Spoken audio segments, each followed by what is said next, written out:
What we don't know, we can learn.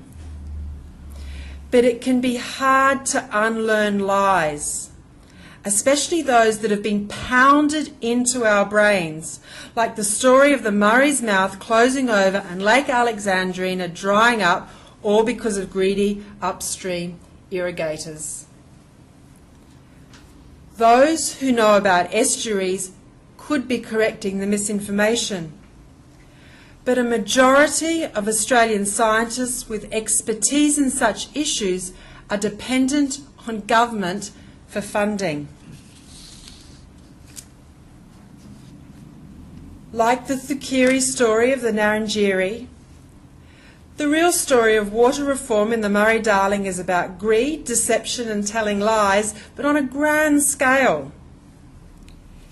Increasingly, my tribe, middle-class white Australia, has many compelling stories that purport to teach us how to live in harmony with the natural environment and the Murray River.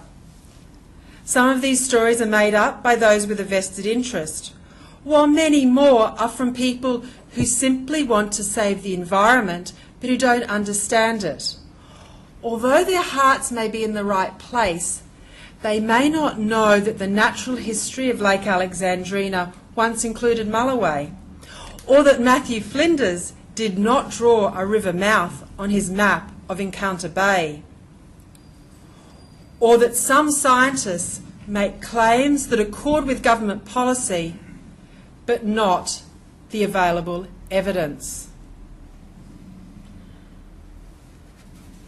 Some think that seawater will kill the river red gums around the estuary, but river red gums don't grow around the lower lakes. It's coastal country. Mangroves should be growing there. Mangroves grow in Sydney Harbour, Port Phillip Bay, and along South Australia's coastline where there are tides. But there are no mangroves at the bottom of the Murray River. The Murray River doesn't have an estuary.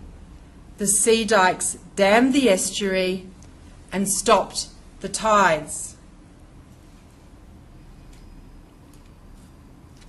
It is wrong that politicians, most environment groups and scientists are all silent about the sea dikes.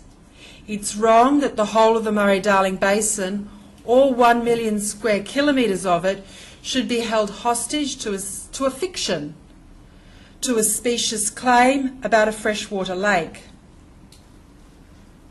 What our tribe needs is a story about the Murray, grounded in reality. Otherwise, we risk a thin future filled with sharp bones.